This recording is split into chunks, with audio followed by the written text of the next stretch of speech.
Hello friends, स्वागत है आपका अपने यूट्यूब चैनल आजाद जीके क्लासेस में। तो फ्रेंड्स, अगर आप किसी भी कॉम्पिटिटिव एग्जाम की तैयारी कर रहे हैं फ्रेंड्स, तो हमारे चैनल को तुरंत सब्सक्राइब कर दीजिए और इस वीडियो को तो आपको लास्ट तक देखना ही होगा। जी हाँ फ्रेंड्स, क्योंकि इसमें जीके के 15 प्रचलित प्रश्न है फ्रेंड्स, जो इसमें जितने भी प्रश्न है फ्रेंड्स वो एग्जाम में रिपीट होता है। जी हाँ फ्रेंड्स, ये जितने भी सभी प्रश्न पहले एग्जाम में पूछे जा चुके हैं और कुछ प्रश्न जो है फ्रेंड्स वो रिपीट होता है।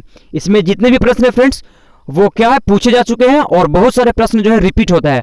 तो फ्रेंड्स, ऐसा चांस है कि ये प्रश्न जो है आपके एग्जाम में भी पूछ दे, इसीलिए इसको याद रखना बहुत जरूरी है। जी हाँ फ्रेंड्स, आप तैयारी चाहे जहां से भी करें, लेकिन इसको आपको याद करना बहुत जरूरी है।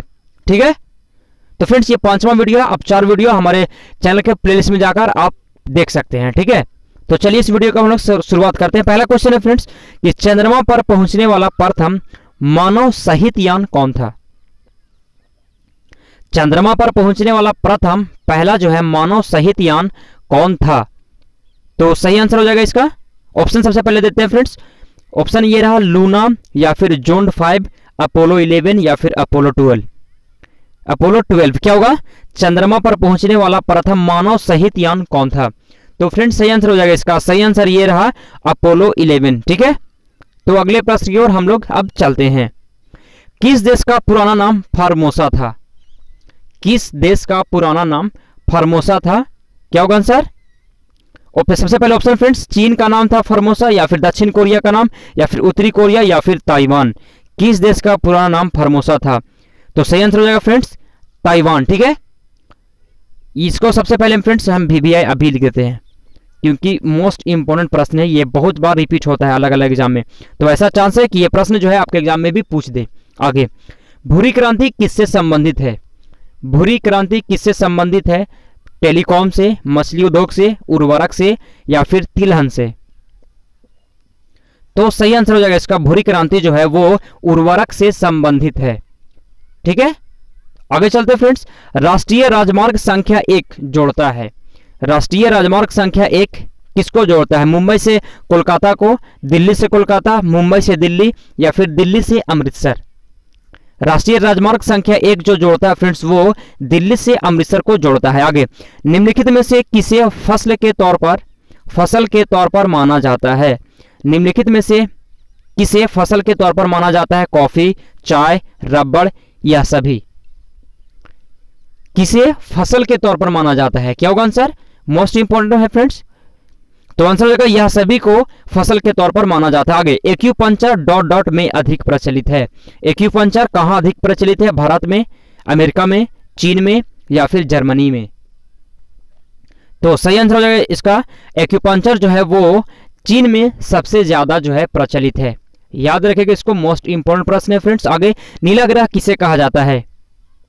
फ्रेंड्स, जितने भी एग्जाम में जो ग्रह से संबंधित प्रश्न आते हैं, तो ये भी प्रश्न वैसा है फ्रेंड्स, जो ग्रह से आता है, तो ये प्रश्न जो है चांस है कि आपके एग्जाम में पूछ दे। तो नीला ग्रह किसे कहा जाता है? याद रखना आपको, पृथ्वी को कहा जाता है, शनि को, बृहस्पति को, या फिर शुक्र को? नीला ग्रह जो कहा जाता है उसे कहा जाता है फ्रेंड्स पृथ्वी को कहा जाता है। आगे चलते हैं हम लोग। विश्व में सबसे बड़ा बांध कौन है? विश्व का सबसे बड़ा बांध हीराकुंड बांध, रोंगोस्की, ग्रैंड कुली बांध, भाखड़ा बांध? विश्व का सबसे बड़ा बांध, सही आंसर हो जाएगा ग्रैंड कुली बांध। आगे, चीनी यात्री फायान किसके शासनकाल में भारत आया था? चीनी यात्री फायान किसके शासनकाल में भारत आया था? हर्षवर्धन के शासनकाल में, चंद्रगुप्त द्वितीय के शासनकाल में, महमूद गजनवी के शासनकाल में, चंद्रगुप्त प्रथम के शासनकाल में? क्या होगा आंसर? तो आपको सही आंसर देना है, सही आंसर हो जाएगा इसका चंद्रगुप्त द्वितीय के शासनकाल में। ठीक है, आगे, सिखों के 9वें गुरु तेग बहादुर की हत्या किसने करवा दी थी? सिखों के 9वें गुरु तेग बहादुर की हत्या किसने करवा दी थी? औरंगजेब ने, जहांगीर ने, अकबर ने, या फिर शाहजहां ने? तो सही आंसर हो जाएगा इसका सही आंसर हो जाएगा फ्रेंड्स औरंगजेब ने। ठीक है, अगले प्रश्न की ओर हम लोग चलते हैं। सविनय अवज्ञा आंदोलन किस समझौते के बाद बंद हुआ था? क्या होगा आंसर? सविनय अवज्ञा आंदोलन किस समझौते के बाद बंद हुआ था? ऑप्शन आपके सामने ये रहा, पूना समझौता, या फिर गांधी इरविन समझौता, प्रथम गोलमेज सम्मेलन, या फिर शिमला सम्मेलन? तो फ्रेंड्स सही आंसर हो जाएगा इसका इसका सही आंसर है, इसका सही आंसर हो जाएगा गांधी इरविन समझौता है। याद रखिएगा इसको, मोस्ट इंपॉर्टेंट प्रश्न है। आगे चलते हैं हम लोग। महात्मा गांधी द्वारा भारत छोड़ो आंदोलन कब की गई थी? महात्मा गांधी द्वारा भारत छोड़ो आंदोलन कब की गई थी? 1930 में, 1942 में, 1931 में या फिर 1932 में? तो सही आंसर क्या होगा? महात्मा गांधी भारत छोड़ो आंदोलन जो है वो 1942 में शुरू की गई थी। अगला, भारत के संविधान का भाग चौथा किसके बारे में बताता है? भारत के संविधान का भाग चौथा भाग किसके बारे में बताता है? मूलभूत अधिकार के बारे में या फिर राजनीति का निर्देशक सिद्धांत, नागरिकता के बारे में या फिर मूलभूत कर्तव्य के बारे में? तो सही आंसर हो जाएगा इसका, सही आंसर राजनीति के निर्देशक सिद्धांत के बारे में बताता है भारत के संविधान का चौथा भाग, राजनीति का निर्देशक सिद्धांत के बारे में। याद रखेगा इसको। अगले प्रश्न की ओर चलते हैं हम लोग। निम्नलिखित में किसको डॉक्टर अंबेडकर ने संविधान का हृदय और आत्मा कहा है?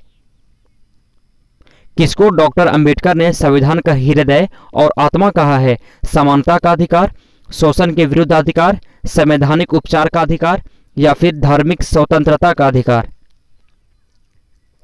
सही आंसर हो जाएगा इसका संवैधानिक उपचार का अधिकार। आगे, भारत के संविधान के अनुसार जो संवैधानिक अधिकार है किंतु मूलभूत अधिकार नहीं है।